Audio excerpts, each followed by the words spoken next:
The Wolves stole the spotlight, shutting down the Lakers when it mattered most. A 13-1 closing run. Anthony Edwards outscoring LA by himself. Oh, what a finish from Anthony Edwards!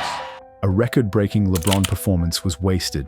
It wasn't just one thing, it was everything crashing down at once. From dominating the paint to Luca Doncic fighting through illness, Minnesota seized control in front of their roaring home crowd. But how did the Wolves completely flip the momentum when it looked like the Lakers had life? And can the Lakers find answers fast enough before it's too late?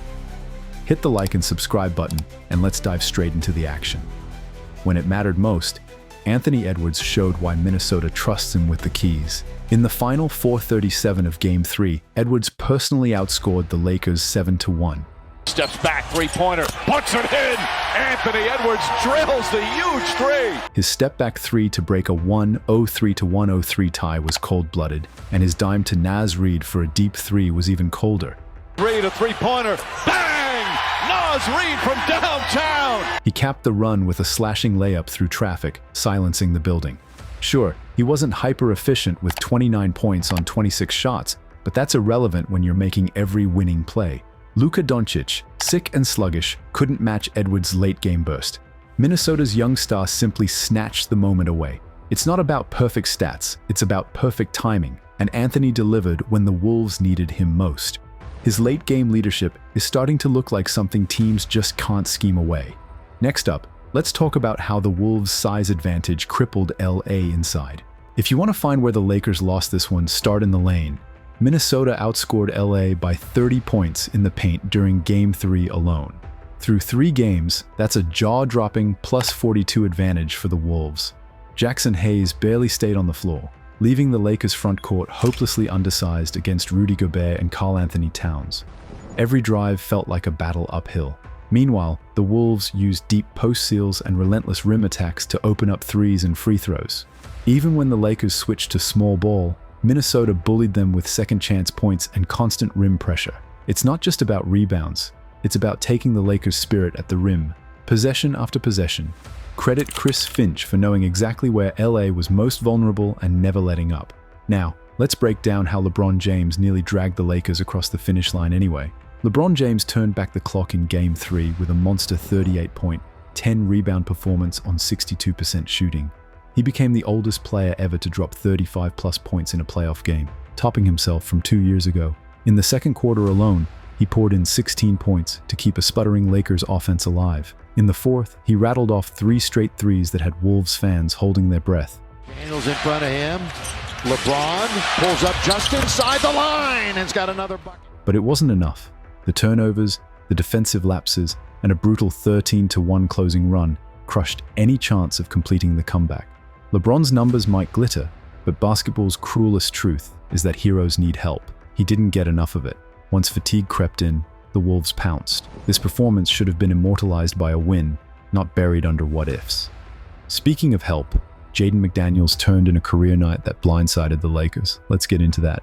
Jaden McDaniels wasn't just good in Game 3, he was game-changing. Dropping a career playoff-high 30 points, he punished every Lakers adjustment. When LA sold out to stop Edwards, McDaniels cut, slashed, and buried open jumpers. When the Lakers switched, McDaniels attacked closeouts with ferocity, scoring inside and out. Add in his swarming defense on Austin Reeves and Doncic, and you've got one of the most impactful two-way performances of the postseason so far. Without McDaniels' burst, the Wolves' late surge doesn't happen. His energy stretched LA to the breaking point. His confidence under pressure made every Wolves possession feel inevitable. It's no coincidence that Minnesota's worst loss came in Game 2 when McDaniels was muted. He's become a brutal second punch behind Edwards. Next, let's look at how the Lakers' self-inflicted wounds cost them dearly. You can't win playoff games by handing out free points. The Lakers coughed up 16 turnovers in Game 3, leading directly to 28 Timberwolves points. That's almost a third of Minnesota's total output, gift-wrapped. Early throw ahead sailed out of bounds, lazy passes got picked off, and poor ball security in the paint led to runouts. Redick summed it up best. Turnovers and offensive rebounds stack up, and the Lakers drowned under the weight. Add in 7 missed free throws, 5 for 11 in the first half alone, and you've got a recipe for disaster. It wasn't just that the Lakers played sloppy, it's when they did it.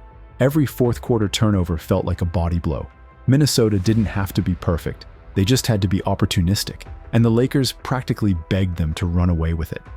Coming up, let's dive into Luca Doncic's struggles and how illness robbed him of his usual brilliance. Luca Doncic tried to soldier through Game 3 with a stomach virus. Hey Mike, well Luca Doncic has been battling a stomach bug all day. He came into the game feeling the effects of that.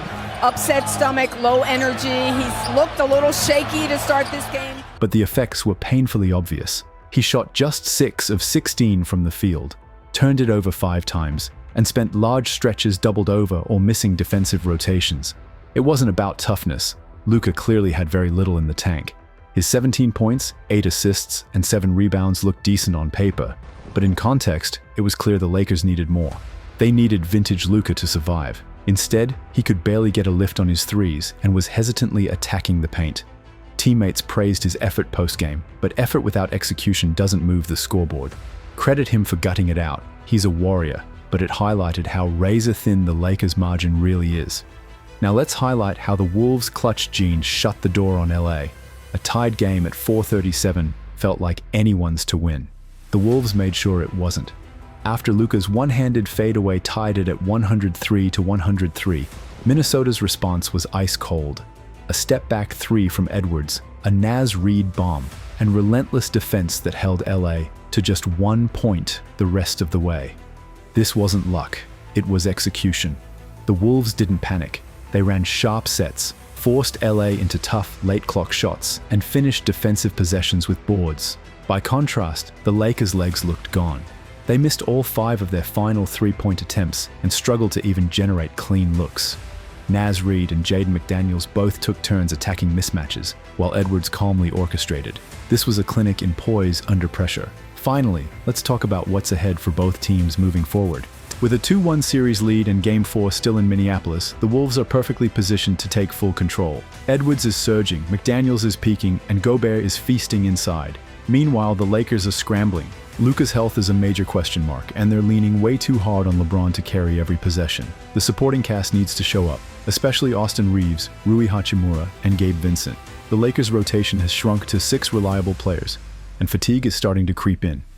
Historically, teams that win Game 3 after a 1-1 split win the series over 70% of the time. If Minnesota protects home court again, the Lakers will be staring at a 3-1 canyon. Survival mode isn't a strategy. It's a desperate scramble now. Next game, survival mode for LA, killer instinct test for the Wolves. So, here we have it. Anthony Edwards closed the game like a superstar. Minnesota dominated the paint, crushed the Lakers inside, and leaned on McDaniels to break things open. LeBron gave everything he had, but it wasn't enough without help. Luca fought through illness, but the Lakers' mistakes piled too high. Now the Timberwolves are just 1 win from full control of the series. What do you think? Can the Lakers bounce back in Game 4? Or have the Wolves already taken full control of the series? Drop your take in the comments, and don't forget to like and subscribe for updates.